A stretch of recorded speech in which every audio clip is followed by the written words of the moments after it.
Okay so hi guys, मेरा नाम है नवीन सिंह भंडारी और आज हम लोग पढ़ने जा रहे हैं फिजिक्स में चैप्टर नंबर 13 न्यूक्लियाई, जिसके अंदर हम क्या बात करेंगे आज। न्यूक्लियाई चैप्टर के अंदर हम लोग पढ़ने जा रहे हैं क्या। बहुत ध्यान से मेरी बात को सुनना। न्यूक्लियाई चैप्टर के अंदर हम क्या पढ़ने जा रहे हैं। लास्ट क्लास में हमने बहुत बेसिक एक छोटा सा लेक्चर लिया था, है ना, 15-20 मिनट का आई थिंक सो। तो आज हम क्या पढ़ेंगे, सबसे पहले हम जानेंगे मास डिफेक्ट के बारे में। सबसे पहले हम जानेंगे मास के बारे में, मास ऑफ न्यूक्लियस या मास ऑफ एन एटम बोलो अब आप लोग। देखो यार, मेरी बात को बहुत ध्यान सुनना। देखो, मास ऑफ एन एटम बोलो या न्यूक्लियस बोलो, बात एक ही है। बात एक क्यों है? क्योंकि यार एटम का जो मास है ना, वो न्यूक्लियस के मास की वजह से ही है। एटम का जो मास है वो न्यूक्लियस के मास की वजह से ही है। अगर हमारे पास यहाँ पे कोई एटम है, ये उसका न्यूक्लियस है, ये हमारे पास मान लो कोई एटम है, ये हमारे पास कोई क्या है, एटम है। अब एटम है, ये सेंटर में क्या है, उसका न्यूक्लियस है। यहाँ पे क्या है, न्यूक्लियस, ये रहा न्यूक्लियस। अब मैं ये कहना चाह रहा हूं, कायदे से जो टोटल मास आना चाहिए वो क्या आना चाहिए, जो मास ऑफ एन एटम आना चाहिए, mass of an atom. Mass of an atom क्या होता है भाई? एटम का मास देखो, एटम का मास होता है भाई, एटम के अंदर जो जो चीजें होगी उनका मास सम किसके बराबर होगा? एटम के मास के बराबर होगा। एटम के अंदर क्या, प्रोटॉन्स, यानी मास of all proton, mass of all protons plus mass of all neutrons. अब मैं जानता हूं आपके दिमाग में एक और बात आ रही होगी कि भैया इलेक्ट्रॉन भी तो होता है। अरे होता है कि नहीं होता है? होता है। तो मास ऑफ ऑल इलेक्ट्रॉन्स भी आएगा, मास ऑफ ऑल इलेक्ट्रॉन्स। पर मैं तुम्हें एक बात बताना चाह रहा हूं कि इलेक्ट्रॉन का मास प्रोटॉन और न्यूट्रॉन के कंपैरिजन में 1837 टाइम्स कम होता है। यानी जो मास ऑफ इलेक्ट्रॉन होता है ना, मास ऑफ इलेक्ट्रॉन, वो करीबन करीबन क्या होता है, मास ऑफ प्रोटॉन बोल लो या मास ऑफ न्यूट्रॉन, दोनों का मास लगभग लगभग सेम होता है। इसके 1837 गुना कम होता है। मतलब अगर मेरा मास 1837 ग्राम है तो तुम्हारा मास 1 ग्राम है। तो भाई क्या कंपैरिजन करोगे यार मेरे साथ?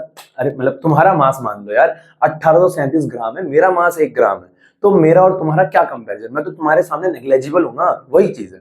तो इसका मास जो है इलेक्ट्रॉन का अप्रोक्स हम क्या ले लेते हैं, 0, क्योंकि बहुत छोटा मास होता है तो 0 ले लेते हैं। तो मास ऑफ एन एटम क्या आ गया, sorry, mass of an atom. तो मास ऑफ ऑल प्रोटॉन का मास कैसे कैलकुलेट करोगे? अगर मैं इसको डस्टर से रफ कर दूं ऐसे, अब देखो मास को मैं m से दिखा रहा हूं, is equals to mass of all proton. एक प्रोटॉन का मास मान लो mp है। अब कितने प्रोटॉन होंगे भैया? कितने प्रोटॉन होंगे? जितना उसका एटॉमिक नंबर होगा z, उतने ही तो प्रोटॉन होंगे। तो ये हो जाएगा z into mass of proton, को doubt, z into mass of proton, plus neutron कितने होंगे? न्यूट्रॉन होते हैं मास नंबर माइनस में एटॉमिक नंबर, यानी a माइनस z, यही होता है नंबर ऑफ न्यूट्रॉन इनटू में मास ऑफ न्यूट्रॉन। ये आता है हमारे पास मास। कोई डाउट तो नहीं है बच्चा? बहुत सिंपल बात बताइए मैंने। एटम का मास ऐसे ही निकाला जाएगा, प्रोटॉन टोटल प्रोटॉन और उनका मास, टोटल प्रोटॉन उनका मास। मास ऑफ प्रोटॉन मत लिख देना, क्योंकि कितने हैं, 1 है, 2 है, कितने हैं वो भी तो पता होना चाहिए। 5 न्यूट्रॉन है, 10 न्यूट्रॉन है, कितने हैं, a माइनस जेड। ये यार ये सारी बातें आपको पता है। z क्या है, एटॉमिक नंबर या number of proton, atomic number या फिर नंबर ऑफ प्रोटॉन। a क्या है, mass number, a mass number है और m मास है। भाई पागल है क्या? Mass number. mp क्या है, मास of proton, mass of 1 proton, और mn क्या है, मास ऑफ 1 न्यूट्रॉन, बराबर है। अब ये मास तो आ गया भाई साहब केजी में। अब एक और मास होता है एएमयू में, किसमें होता है? एएमयू में। क्या मेरी बात समझ में आ रही है? ठीक है, अब मेरी बात को बहुत ध्यान से सुनना, मैं तुम्हें एएमयू समझाने जा रहा हूं। एएमयू की जो डेफिनेशन होती है ना, पता है मेरे को ना अपनी जिंदगी भर में रेग्रेट रहा, पहली बार मैंने एएमयू के बारे में, एटॉमिक मास यूनिट के बारे में, मतलब मैं बता रहा हूं अपना एक्सपीरियंस बताता हूं।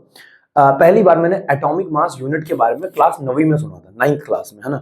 उसके बाद जब मैं बड़ा हुआ तो मैंने 10th में तो नहीं पढ़ते एएमयू, 11th में मैंने एएमयू पढ़ा, पर मेरे कभी समझ में नहीं आया। फिर 11th गया, 12th गया, कभी ऐसे पल्ले पढ़ा नहीं एएमयू।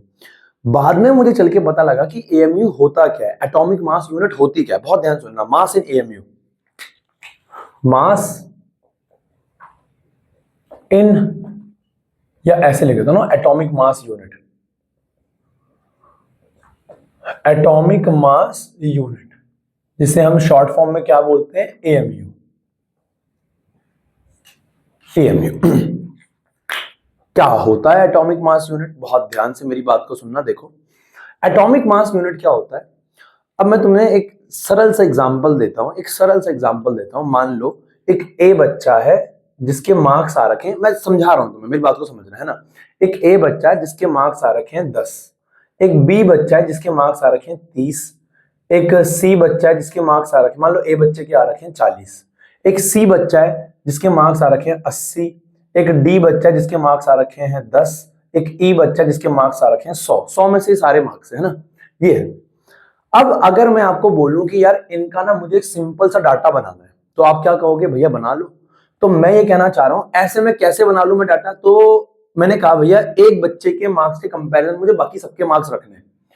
तो मेरी बात को बहुत ध्यान सुनना, अगर मैं तुमसे बोलूं कि ए को बेस मान लो, ए को क्या मान लो? बेस, और मैं कहूं ए को बेस मान लो और ए के कंपैरिजन में बताओ। अरे ऐसे ना कि बच्चे, मान लो 5 बच्चे बैठे हुए, मैंने कहा भैया ये सब, ये एक बच्चा है ए, अब बी जो है इससे थोड़ा ज्यादा होशियार है, सी से थोड़ा कम होशियार है, उसी प्रकार से मैंने कंपैरिजन करके बोला। देखो ध्यान से, हालांकि नहीं करना चाहिए। अच्छा भैया ये आप कह रहे हो, देखो ए का मास क्या है? ए का नंबर कितना है? 40। अब मैंने कहा बी के कितने नंबर है? ए के। अब यार ये बताना कि बी कितने गुना कम है, ये थोड़ा सा अजीब हो जाएगा यार। पर मैं ये कहना चाह रहा हूं, अगर मैं बेस इसको मान लूं, डी को मैं बेस मान लूं, तो मैं पता क्या बोलूंगा? जो ए बच्चा है ना उसके 4 गुना मार्क्स आए हैं डी से। सही बात है, डी को अगर मैं 4 से मल्टीप्लाई करा दूं, 10 × 4 40 हो जाएगा, तो 4 गुना मार्क्स हो गए। मैं कह रहा हूं ई के 10 गुना मार्क्स आ रखे हैं ए से, सी के 8 गुना और बी के 3 गुना मार्क्स आ रखे हैं डी के कंपैरिजन में। तो यानी डी को बेस मानकर चीजें कैलकुलेट करना बड़ा आसान था। इसी प्रकार से हमने किसी को भी, 118 हमारे पास एलिमेंट है, हम किसी को भी बेस मान सकते थे। हमने पकड़ा कार्बन को। किसको पकड़ा? कार्बन को। कार्बन को क्यों पकड़ा? बेटा देखो, अब तुम यार इसको ई को या सी को या बी को बेस मानते तो भी हो जाता। ऐसा नहीं है कि अगर मैं ये बोलूंगा कि भैया ई को बेस मान के कि भैया डी के कंपैरिजन में उसके 10 गुना कम नंबर है, ई के कंपैरिजन में डी के 10 गुना कम नंबर है, ये गलत नहीं है। पर आसानी क्या थी हमारे लिए? आसानी ये था डी को बेस मानना। इसीलिए हमने क्या करा? कार्बन को बेस माना। किसको बेस माना? कार्बन को, है ना। हमने क्या किया? कार्बन को बेस माना, और जो एटॉमिक मास यूनिट की हमने वैल्यू निकाली वो कार्बन की मदद से निकाली। किसकी मदद से निकाली? कार्बन की। कोई दिक्कत तो नहीं है? ठीक है ना, अभी तक तो मेरे ख्याल समझ में आया होगा। ठीक है, वी नो दैट,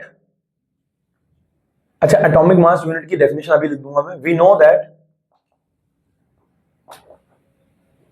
अच्छा एक बात तुम लोग जानते हो, 1 mole of carbon, 1 mole of carbon, 1 mole of carbon, carbon भी कौन सा? 12 वाला, 12 मास वाला आइसोटोप, है ना, 13 14 वाला नहीं। 1 mole of carbon, 1 mole of carbon atom. 1 mole carbon में कितना मास होता है भैया? नंबर ऑफ मोल्स का फॉर्मूला होता है given mass by molar mass. Given mass by molar mass, number of moles अगर 1 है तो मोलर मास कार्बन का कितना होता है? 12, तो मल्टीप्लाई होगा तो गिवन मास भी कितना आ जाएगा? 12। तो भैया 1 मोल में कितना मास होता है? 12 ग्राम। 12 ग्राम। कोई doubt? 1 mole of carbon atom में कितना मास होता है? 12 ग्राम। ठीक है भैया, 12 ग्राम है। ठीक है, ठीक है, 12 ग्राम है। 1 मोल का मतलब क्या होता है बच्चा? 1 मोल का मतलब होता है 6.023 इंटू 10 की पावर 23 एटम्स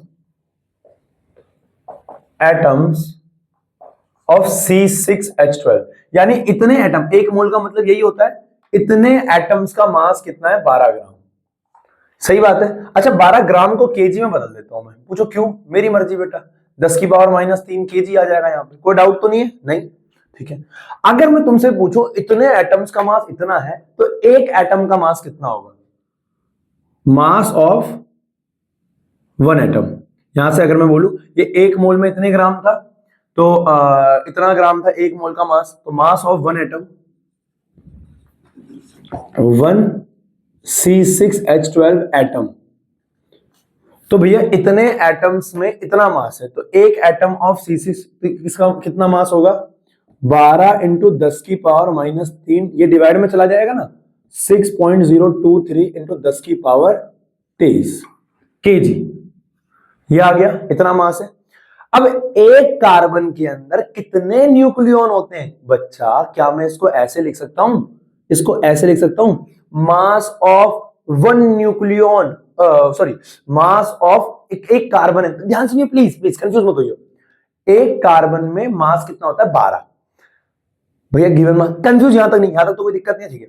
एक कार्बन में कितने न्यूक्लियॉन होते हैं? 6 प्रोटॉन होते हैं और 6 न्यूक्लियॉन होते हैं। ये एक कार्बन एटम का मास है, एक कार्बन के एटम का मास है, एक कार्बन के एटम का। वन कार्बन एटम में कितने होते हैं? 12 न्यूक्लियॉन होते हैं। न्यूक्लियॉन समझते हो ना, प्रोटॉन प्लस न्यूट्रॉन। हाँ हाँ हाँ, रुक तो जा, है ना, यहां पे मैं लिख रहा हूं वन कार्बन एटम 12 न्यूक्लियॉन होते हैं। न्यूक्लियॉन यानी प्रोटॉन प्लस न्यूट्रॉन, हाँ है ना, ठीक है, 1 प्रोटॉन प्लस न्यूट्रॉन, है ना। मैं इस छोटे से टॉपिक पर समय इसलिए ले रहा हूं क्योंकि ये ना हमें कभी समझ में आया नहीं, और मुझे लगता है मुझे समझ में नहीं आया, मतलब मैं बहुत होशियार नहीं हूं, लेकिन मुझे समझ में नहीं आया था, तो बहुत सारे ऐसे बच्चे होंगे जिनको समझ में नहीं आया होगा, और मुझे खुशी हो रही है कि मैं भैया एक सही टाइम पे बच्चों को ये समझा पाऊंगा। अरे बाहर में गई चीजें यार, है ना, कुछ ऐसी चीजें जो बेसिक चीजें, बहुत बेसिक चीजें जो आनी चाहिए। तो मैं कहना चाह रहा हूँ वन कार्बन एटम 12 न्यूक्लियॉन है, 12 न्यूक्लियॉन है, कितने हैं? 12 न्यूक्लियॉन। तो मैं यहां से ऐसे भी तो बोल सकता हूं कि mass of 12 nucleon of C6H12, एक कार्बन एटम में 12 न्यूक्लियॉन होते हैं, प्रोटॉन प्लस न्यूट्रॉन, तो उनका मास कितना है? 12 into 10⁻³ KG divide by 6.023 into 10⁻23, ये है। एक न्यूक्लियॉन का मास कितना होगा? ये 12 न्यूक्लियॉन का, एक न्यूक्लियॉन का मास कितना होगा? तो mass of one nucleon of C6H12 कितना आ जाएगा? 12 इंटू 10⁻³ डिवाइड बाय 10⁻23। अब ये जो 12 था, ये नीचे डिवाइड में जाएगा, इंटू में 12 केजी, 12 से 12 कैंसिल, इसको सॉल्व करके आता है 1.66 इंटू 10⁻27 केजी, 10⁻27 केजी। इसी को 1 AMU कहते हैं, इसी को क्या बोलते हैं? 1 AMU। तो 1 AMU का मतलब क्या होता है? इसी को 1 नोट, 1 AMU का मतलब होता है 1.66 इंटू 10⁻27 केजी। 1 AMU का मतलब होता है 1.66 इंटू 10⁻27 केजी। एक AMU का मतलब होता है एक न्यूक्लियॉन, C6H12 कार्बन के एक न्यूक्लियॉन का मास। क्लियर है? कोई डाउट बच्चे? कोई डाउट नहीं? अब बेटा देखो, ऐसा है कि ये AMU होता है। अगर आपसे केजी में बोले, तो मैं अगले पे ना वैल्यूज लिख देता हूं, बराबर है? समझ में आ गया ना ये? अरे हाँ है ना, है ना, तो ये हो गया, बराबर है, नोट कर लो इसको।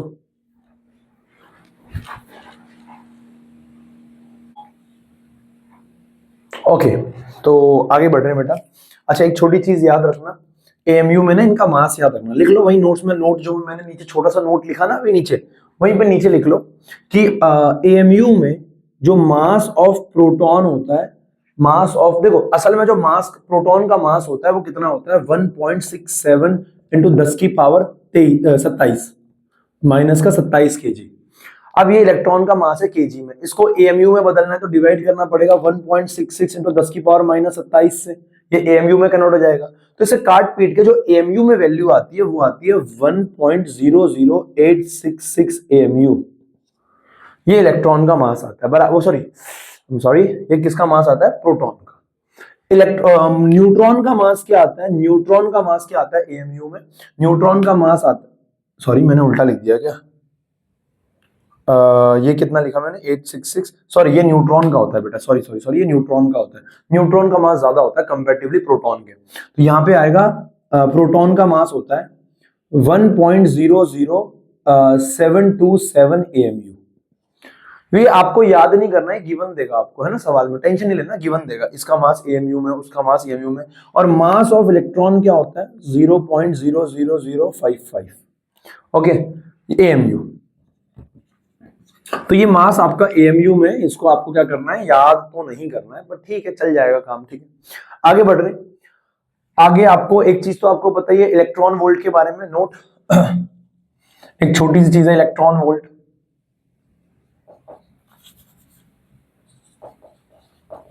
इलेक्ट्रॉन वोल्ट, ये छोटे छोटे टॉपिक है बेटा। इलेक्ट्रॉन वोल्ट हम सबको पता है, 1 इलेक्ट्रॉन वोल्ट क्या होता है बेटा? हम सबको ये बात पता है कि हमारे पास क्या है, मान लो क्या है कि एक सर्किट लगा हो, एक मान लो एक कुछ भी है, एक प्लेटें हैं, 2 प्लेटें हैं, एक बैटरी लगी हुई है, यहाँ पे एक बैटरी लगी हुई है, ये प्लस है और ये क्या है? माइनस है। इस प्लेट पे प्लस आ जाएगा, इस प्लेट पे क्या आ जाएगा? माइनस। लेट सपोज मैंने कोई भी एक चार्ज को रख दिया जिसपे क्यू चार्ज है, ई चार्ज है, मान लो एक इलेक्ट्रॉन है जो मैंने यहाँ बीच में छोड़ दिया। अगर एक इलेक्ट्रॉन मैंने यहाँ पे छोड़ दिया तो ये इलेक्ट्रॉन इधर की तरफ मूव करेगा, ये इलेक्ट्रॉन इधर की तरफ मूव करेगा, इस पे फोर्स लगेगा क्योंकि इलेक्ट्रिक फील्ड बन रही होगी प्लस से माइनस की तरफ, और इलेक्ट्रॉन पे इलेक्ट्रिक फील्ड में अपोजिट डायरेक्शन में फोर्स लगता है। Yes yes. तो अगर ये मूव करेगा तो इसके पास कुछ काइनेटिक एनर्जी होगी, इसके पास कुछ क्या होगी? काइनेटिक एनर्जी, जब वो मूव कर रहा है। लेकिन जब वो एक जगह से दूसरी जगह जा रहा है, उस पर फोर्स लग रहा है और वो डिस्प्लेसमेंट भी कर रहा है, तो वो कुछ वर्क करेगा। ये बकैती है, बकैती आपको ऑलरेडी पता है। तो मैं ये कहना चाह रहा हूं कि जो वर्क का फॉर्म, वी नो दैट क्या जानते हैं हम लोग? वर्क डन का फॉर्मूला होता है भैया, हमारे पास वोल्टेज का फॉर्मूला होता है, हमारे पास वोल्टेज का, वी वोल्टेज का जो हमारे पास फॉर्मूला होता है वो होता है work done per unit charge. तो यहां से वर्क डन क्या आ जाएगा? क्यूई, क्या लिखा मैंने? Work done is equal to Q E, work done is equal to में Q V, work done is equal to में क्यूवी, बराबर है। अब अगर मैं आपसे बोलूं ये क्या है? चार्ज है, इलेक्ट्रॉन पे चार्ज है। अब इलेक्ट्रॉन पे चार्ज है और W क्या है? Work done. अब कितना वर्क डन होगा उसमें मैं काइनेटिक एनर्जी भी लिख सकता हूँ। क्या लिख सकता हूँ? काइनेटिक एनर्जी, कि जब वो मूव करेगा, चलो आपको काइनेटिक एनर्जी से भी नहीं समझना, वर्क से ही समझ लो। वर्क इज इक्वल टू में चार्ज ऑन इलेक्ट्रॉन कितना होता है? 1.6 इंटू 10 की पावर माइनस 19 कूलम। और यहाँ पे क्या है? वोल्टेज, यहाँ पे क्या है? वोल्टेज। अब मैं ये कहना चाह रहा हूं, इसी को 1 इलेक्ट्रॉन वोल्ट कहते हैं। 1 इलेक्ट्रॉन वोल्ट का मतलब होता है 1.6 इंटू 10 की power minus 19 joule. 1 electron volt का मतलब क्या होता है? 1 ईवी, चार्ज क्या था? ईवी, इसका मतलब होता है 1 पॉइंट, यहाँ पे क्या आ जाएगा? कूलम इंटू वोल्ट, ये कितना आ जाएगा? 1.6 इंटू 10 की power minus 19 joule, coulomb into volt, joule. तो इसी को हम क्या बोलते हैं? 1.6 into 10 raise to power minus 19 को 1 इलेक्ट्रॉन वोल्ट बोलते हैं, बराबर, आसान है। अब एक और छोटी चीज आती है इसके अंदर, एनर्जी इन 1 एएमयू, या relation between AMU and mega electron volt, MeV.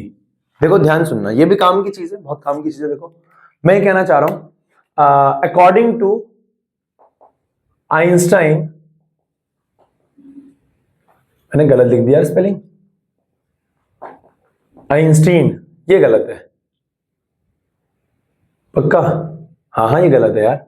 Einstein energy mass relation, देख लेना भाई, according to Einstein energy mass relation, बराबर है।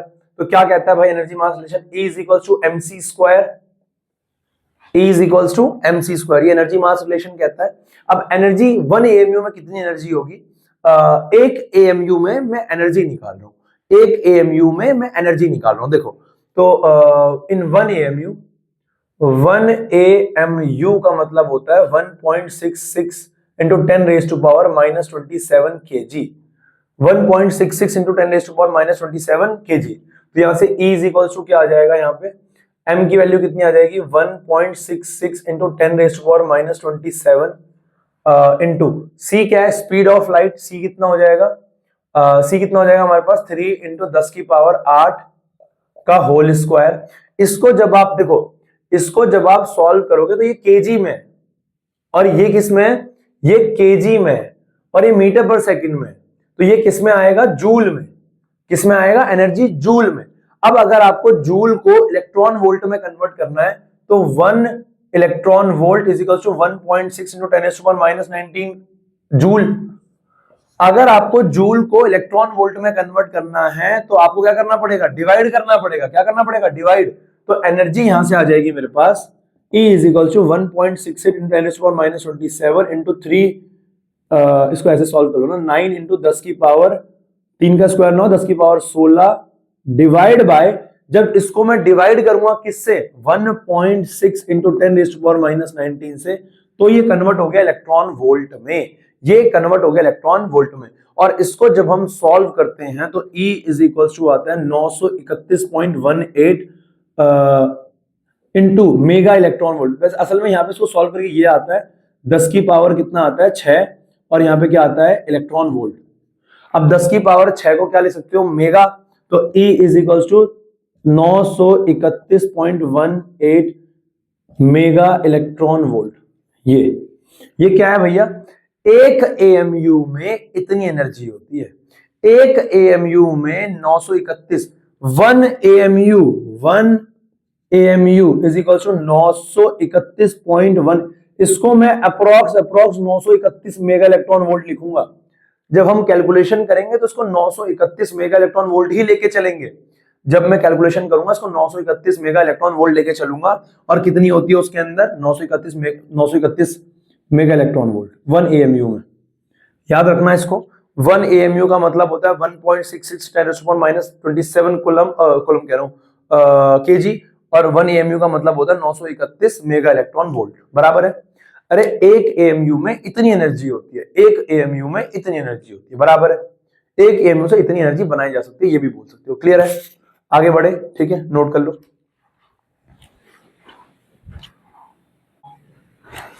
ओके, सो अगला जो हमारे पास टॉपिक है बेटा वो क्या है मेरी बात को बहुत ध्यान से सुनना। अगला जो हमारे पास टॉपिक है वो है न्यूक्लियर साइज।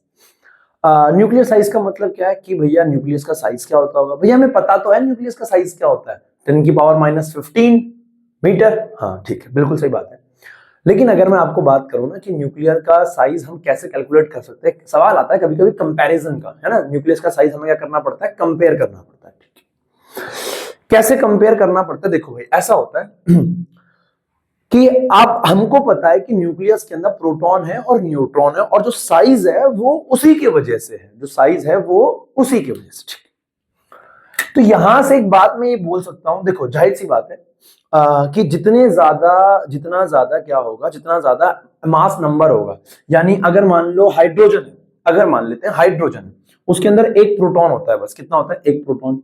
अब हीलियम है, हीलियम के अंदर क्या है, 2 प्रोटॉन है और 2 न्यूट्रॉन है, 2 pp और 2 क्या है nn। तो कायदे से तो इसका वॉल्यूम बड़ा होना चाहिए। जैसे कि अब मान लो आयरन है, आयरन का न्यूक्लियस के अंदर क्या है, 56 प्रोटॉन प्लस न्यूट्रॉन है, तो इसका न्यूक्लियस थोड़ा बड़ा होना चाहिए। मैं ये कहना चाह रहा हूं जो एटॉमिक साइज होता है, जो एटॉमिक साइज होता है वो डिपेंड करेगा, जो उसका वॉल्यूम है, साइज यानी वॉल्यूम ना, साइज यानी वॉल्यूम, यानी वॉल्यूम ऑफ न्यूक्लियस डिपेंड करेगा उसके अंदर प्रोटॉन न्यूट्रॉन कितने हैं, यानी नंबर ऑफ न्यूक्लियॉन्स कितने हैं। सही बात है, नंबर ऑफ न्यूक्लियॉन्स यानी मास नंबर, 10 हैं 20 हैं, मास नंबर यही तो बताता है नंबर ऑफ न्यूक्लियॉन्स कितने हैं। हाँ, तो मैं ये कहना चाह रहा हूं कि वॉल्यूम ऑफ न्यूक्लियस, क्या ये डायरेक्टली प्रोपोर्शनल नहीं हो सकता मास नंबर के, मास नंबर यानी नंबर ऑफ न्यूक्लियॉन, कितना मास नंबर है। अरे मैं गलत बोल रहा हूं क्या, तो क्या मैं यहां से बोल सकता हूं volume is directly proportional to A, volume is directly proportional to A. अब प्रोपोर्शनल, अब भैया वॉल्यूम क्या होगा, कोई भी जो हमारे पास क्या है बच्चा, कोई भी जो हमारे पास न्यूक्लियस है, न्यूक्लियस क्या स्फेरिकल होगा, उसका वॉल्यूम क्या हो सकता है 4/3 πr³ is directly proportional to ए।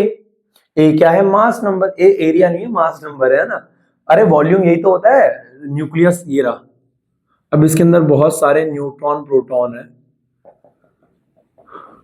ये न्यूक्लियस है ना। तो ये न्यूट्रॉन प्रोटॉन है 4/3 πr³। ठीक है, अब ये सारा क्या है? कांस्टेंट। अब देखो मेरी बात को ध्यान सुनो, मैं ये कहना चाह रहा हूं, अब ये कांस्टेंट है और ये प्रोपोर्शनल है, ये कांस्टेंट है और ये प्रोपोर्शनल है। बेटा प्रोपोर्शनल ना चीजें आपस में होती है, कांस्टेंट प्रोपोर्शनल के अंदर नहीं आता। तो इसको मैं लिख रहा हूं r³ directly proportional to a, r³ directly proportional to a। अरे ये कांस्टेंट था ना, तो कांस्टेंट को वैसे भी हम प्रोपोर्शनल में नहीं लिखते। ये सारी चीजें क्या थी? कांस्टेंट। कहां गया मेरा वो मार्कर? कहां है नीला मार्कर? कहां है बे? या मिल गया गाइस, रिलैक्स गाइस, टेंशन लेने की जरूरत नहीं है। ये पूरा क्या है? कांस्टेंट, है ना? यस। अब मेरी बात को ध्यान सुनो, अब प्रोपोर्शनल का साइन हटेगा तो यहाँ पे सॉरी क्यूब यहाँ पे क्या हो जाएगा? अंडर रूट बन जाएगा। तो ये होता है r directly proportional to a की पावर 1/3, a की पावर 1/3, a की पावर 1/3। ये हो गया हमारे पास, ठीक है, ये हमारे पास हो गया। अब मेरी बात को बहुत ध्यान सुनो, प्रोपोर्शनल का साइन हटेगा तो क्या लगेगा? Constant. r is equals to, यहाँ पे क्या आ जाएगा? कांस्टेंट। प्रोपोर्शनल का साइन हटके तो यहाँ पे क्या आएगा? r0 a की पावर 1/3। ये आता है हमारे पास, प्रोपोर्शनल का साइन हटके कांस्टेंट लगता है। r क्या है? रेडियस। और यहाँ पे पता है ये किस में है? a क्या है? Mass number. r क्या हो गया? Radius of nucleus. r0 क्या हो गया? r0 पे भी आता हूं। a क्या हो गया? Mass number. r0 क्या हो गया? कांस्टेंट। इस कांस्टेंट की वैल्यू, अब कांस्टेंट तो इसकी वैल्यू फिक्स होगी, इसकी वैल्यू होती है 1.2 फर्मी मीटर। फर्मी 1.2 फर्मी होती है, याद रख लेना। 1.2 फर्मी याद रख लेना, है ना? याद रख लेना, बराबर है। हाँ है ना? आसान है, आसान है। यस, ठीक है।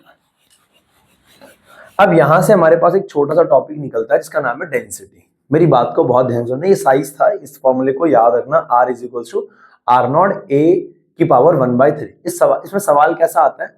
आपको हाइड्रोजन का रेडियस कहेगा निकालने के लिए, हाइड्रोजन का रेडियस कंपेयर करने को कह देगा हीलियम के साथ। तो r ऑफ हीलियम, r0 दोनों के लिए सेम होगा, और मास नंबर, हाइड्रोजन का मास नंबर कितना होता है? 1, तो 1 की पावर 1/3, और हीलियम का क्या होता है?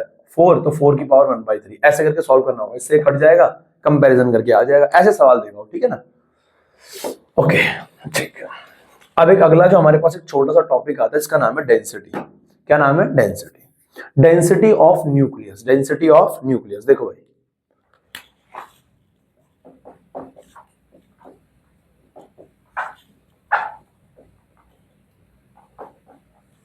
Density of nucleus. अब मैं ना बचपन में ये सोचता था डेंसिटी यार अलग तो होनी चाहिए, डेंसिटी क्या होनी चाहिए? अलग होनी चाहिए। मतलब कैसे? देखो, हाइड्रोजन के एटम के अंदर, मेरी बात को बहुत ध्यान सुना, हाइड्रोजन के एटम के अंदर एक न्यूक्लिया है, ये एक न्यूक्लियॉन है, एक न्यूक्लियॉन है, एक प्रोटॉन है, ठीक है। हीलियम के अंदर 4 न्यूक्लियॉन है, 2 प्रोटॉन 2 न्यूट्रॉन, ठीक है। आयरन के अंदर 56 न्यूक्लियॉन है, 56, ठीक है। तो भैया क्या फर्क है? मैं ये कहना चाह रहा हूं लगभग न्यूक्लियस का जो साइज है वो फर्मी मीटर में। तो यार आयरन का न्यूक्लियस जो है, आयरन होगा Fe, उसके अंदर 56 है, उसके अंदर क्या है? 56 है। तो मैं ये कहना चाह रहा हूं आयरन के अंदर अगर 56 न्यूक्लियॉन्स है, आयरन के अंदर यदि 56 न्यूक्लियॉन्स है, उस हिसाब से तो ये बहुत नजदीक नजदीक होंगे, इसकी डेंसिटी ज्यादा होनी चाहिए। मेरी बात समझ में आ रही है? डेंसिटी आयरन की कायदे से ज्यादा होनी चाहिए। हाइड्रोजन के अंदर एक ही न्यूक्लियॉन है, उसकी डेंसिटी थोड़ी कम हो या जैसी भी हो, अब पता नहीं कैसे हो यार। तो मैं ये कहना चाह रहा हूं हमारे पास एक टॉपिक है डेंसिटी ऑफ न्यूक्लियॉन, कि जो न्यूक्लियस है उसकी डेंसिटी क्या होती है, और डेंसिटी किस चीज पर डिपेंड करती है। तो मैं ये कहना चाह रहा हूं, स्टार्ट कर रहे हैं। इसकी डेरिवेशन है, छोटी छोटी डेरिवेशन तो नाम की कोई चीज है भी नहीं, है ना, और हो भी नहीं सकती। देखो, अब मेरी बात को बहुत ध्यान सुनना। देखो, कायदे से ये हमारे पास एक न्यूक्लियस है, ये हमारे पास क्या है? एक न्यूक्लियस, और ये हमारे पास एक एटम है। अब अगर मैं आपसे बोलूं कि हमें जानते हैं, वी नो दैट कि डेंसिटी का फॉर्मूला होता है density is equal to mass by volume, mass by volume, density is equal to mass by volume. अगर मैं डेंसिटी को रॉ से डिनोट कर रहा हूं और मास को किससे कर रहा हूं, एम से, और वॉल्यूम को वी से, ठीक है भैया, करते ही हैं, ठीक। ये मास क्या है, मास भैया, मास क्या है, टोटल मास है बच्चे, टोटल मास है। वॉल्यूम तो 4/3 पाई आर क्यूब आ जाएगा, पर ये एम क्या है, एम है मास, मास किसका, न्यूक्लियस का। अब न्यूक्लियस के अंदर क्या क्या है, न्यूक्लियस के अंदर क्या क्या है, न्यूक्लियस के अंदर प्रोटॉन है, न्यूट्रॉन है, और क्या है, तो यही सब तो है। यानी मैं ये कहना चाह रहा हूं, यहाँ पे क्या है, न्यूक्लियस के अंदर क्या, प्रोटॉन है, न्यूट्रॉन है, और ये टोटल मास है। यहाँ पे क्या है, टोटल मास। मेरी बात को सुनना, density is equal to mass by volume. देख भाई, इसको मैं बोल रहा हूं 1 हेयर। अगर मैं तेरे से बोलूं mass of 1 nucleon, mass of 1 nucleon, छोटा एम। अगर मैं मास ऑफ एक न्यूक्लियन, लेट्स सपोज ये न्यूक्लियस है, इसके अंदर क्या है, कितने न्यूक्लियन हो सकते हैं, ए हो सकते हैं। अरे यार मेरी बात को समझियो, अगर कार्बन है, कार्बन का जो एटम है उसके अंदर 12/6, कार्बन का जो एटम होता है उसके अंदर कितने न्यूक्लियन होते हैं, 12। कार्बन के एटम के अंदर कितना मास नंबर होता है, 12। न्यूक्लियन भी कितने, 12। अरे जो मास नंबर होता है वही तो नंबर ऑफ न्यूक्लियन होता है यार। न्यूक्लियन क्या होता है, proton plus neutron, proton plus neutron को तो मास नंबर कहते हैं। मैं ये कहना चाह रहा हूं, मास ऑफ 1 न्यूक्लियन अगर m है, तो टोटल नंबर ऑफ न्यूक्लियन क्या होते हैं, टोटल नंबर ऑफ न्यूक्लियन क्या होता है, a। Total number of nucleon क्या होता है, a। तो टोटल मास क्या आ जाएगा, टोटल मास ऑफ न्यूक्लियस क्या आ जाएगा। अब एक का मास है m और टोटल नंबर है a, तो ये क्या हो जाएगा, ma, खत्म, ma। क्या मेरी बात समझ में आ गई, नाउ तो डेंसिटी इज इक्वल टू क्या आ जाएगा, मास, मास ऑफ न्यूक्लियस क्या हो जाएगा, m इंटू ए। अरे यार क्या लीचड़ है यार, मास एक का, अरे भाई प्रोटॉन और न्यूट्रॉन का मास लगभग सेम होता है यार, हाँ है ना। तो ये इनटू में ए, तो ये हो जाएगा M A divide by volume क्या होता है 4/3 पाई आर क्यूब। ये आ गया डेंसिटी का, ये आ गया हमारे पास वॉल्यूम। अब भाई आर की वैल्यू आपको पता है क्या होती है, अभी अभी आपने निकाली है, R is equals to R not A की पावर 1/3, आर नॉट ए की पावर 1/3। ये आर की वैल्यू होती है भाई, हाँ है ना। इसको पुट कर दो, हाँ पुट कर दो, तो रॉ इज इक्वल टू क्या आ जाएगा, M A divide by 4/3 pi, R की जगह आ जाएगा आर नॉट ए की पावर 1/3 का क्यूब, 1/3 का क्यूब। क्या मेरी बात समझ में आ रही है, यस। यार इसको ना एक बार थोड़ा पीछे कर लेना, वीडियो को नोट कर लेना, कोई नहीं नोट कर लेना, इसको मैं आगे बढ़ा रहा हूं। अरे वीडियो को पीछे करके नोट कर लेना बाद में, है ना। इसको थोड़ी सा मिटा दूं, तुम्हारी इजाजत हो तो थोड़ा सा मिटा दूं। और बताओ बेटा, सब बढ़िया, सब बढ़िया, ध्यान इधर दो बे, बढ़िया सब, तुम्हारा कपाल बढ़िया है इसके साथ। देखो भैया ऐसा है, देखो कैसा है, देख भाई पहलवान ऐसा है, रॉ इज इक्वल्स टू में मास इंटू में A, M into A divide by अब 4/3 पाई, अब आर नॉट की पावर भी 3 है, तो ये आ जाएगा आर नॉट का क्यूब। अब इंटू ए की पावर क्या है 1/3, ए क्या है 1/3 इंटू 3, 1/3 इंटू 3, 3 से 3 कट जाएगा लाला, ओ बबुआ, ए 1/3 इंटू 3, 3 से 3 कट जाएगा, तो रॉ क्या आ जाएगा, M A divide by 4/3 pi R not cube by A से ए कैंसिल, तो रॉ इज इक्वल टू क्या आ गया, एम अपॉन में 4/3 पाई आर नॉट क्यूब, हाँ है ना।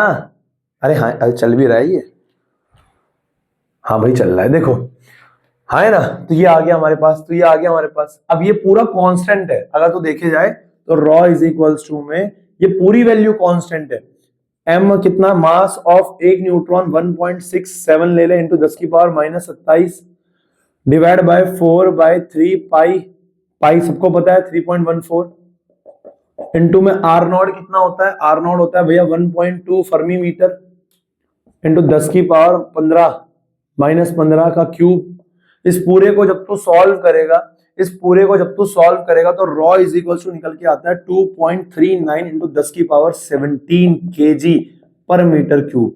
अगर मैं सही हूं तो एक सेकंड में वैल्यू चेक कर लूं। वैल्यू खैर तुम्हें याद नहीं करनी है, वैल्यू खैर तुम्हें 1.29 10 की पावर 17 1.29 है 10 की पावर 17। यार एक बात बताओ, एक सेकेंड, ये डेंसिटी किस चीज की आई है? किसी न्यूक्लियॉन की? भाई एक सेकेंड, किसी न्यूक्लियस की? हमने तो किसी का नाम भी नहीं लिया, तो डेंसिटी की वैल्यू कैसे आ गई? डेंसिटी का जो फॉर्मूला आया mass upon 4/3 pi R not cube. Density किसी चीज पर डिपेंड कर ही नहीं है न्यूक्लियस के अंदर। न्यूक्लियस के अंदर डेंसिटी किसी चीज पर डिपेंड कर ही नहीं रही है। वो तुमसे कहेगा हाइड्रोजन की डेंसिटी ज्यादा है न्यूक्लियस के या हीलियम के, दोनों का सेम डेंसिटी है, क्योंकि density is independent of mass number, atomic number, number of nuclear अनडिसेंट, कुछ भी बोलो। डेंसिटी का फॉर्मूला आ रहा है m upon 4/3 pi R not cube, यानी डेंसिटी कांस्टेंट है। रॉ क्या है? कांस्टेंट। रॉ क्या है? कांस्टेंट। क्या मेरी बात समझ में आ रही है? क्या मेरी बात समझ में आ रही है? तो यहां से हमें समझ में आया कि density of each every nuclei is same. Density of all nuclei is same and independent of mass number, radius etcetera, है ना, और डिपेंड नहीं करती मास नंबर पे, रेडियस पे या किसी भी अन्य ऐसी किसी चीज पे। क्लियर है? हाँ है ना? बराबर है? हाँ है ना? तो ये था हमारे पास डेंसिटी, ये बेसिक चीजें थी हमारे पास इस चैप्टर की। अब अगली चीज हमारे पास क्या आएगी? अगली चीज हमारे पास आएगी क्या? Binding energy. अगली चीज हमारे पास आएगी बाइंडिंग एनर्जी। कल बाइंडिंग एनर्जी खत्म करेंगे, उससे अगला टॉपिक न्यूक्लियर फोर्स रहेगा, उससे अगला टॉपिक न्यूक्लियर फिजन रहेगा। न्यूक्लियर फिजन फ्यूजन खत्म हो जाएगा चैप्टर। क्लियर है? और सेमीकंडक्टर जहां तक मैं उम्मीद कर रहा हूँ, सेमीकंडक्टर जो है ना मैं ऑफलाइन में लूंगा, ताकि तुम लोग भी आओ तो क्या हो, ऑफलाइन में कारण ये है कि ताकि तुम लोग आओगे ना, दो चीजें हैं, कुछ और भी सीख के जाओगे। जब मैं ऐसे टाइम पे रखूंगा कि तुम लोगों को कोई दिक्कत ना हो, और एक्स्ट्रा भी कुछ पढ़ के चले जाओगे, है ना, ताकि क्या हो कि ठीक है एग्जाम टाइम पे तुम्हारा कोई डाउट है या कुछ भी चीज है तो तुम उसे खुल के पूछ सकते हो, है ना। इस वजह से चल रहा है ना ये कि रुक गया भाई साहब, बंद हो गया? नहीं चल रहा है। ठीक है, ओके, ठीक है, okay then guys, bye, take care, see you.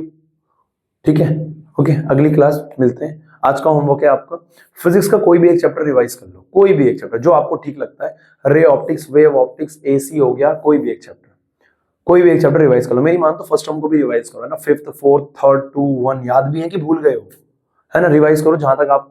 अब मैं अपने आप से होमवर्क इसलिए नहीं दे रहा कि अब आपका पता नहीं क्या चल रहा है ना यार, तो अपने हिसाब से एक चैप्टर कोई भी रिवाइज करके मेरे को भेज देना। क्लियर है? बाय बच्चे, टेक केयर।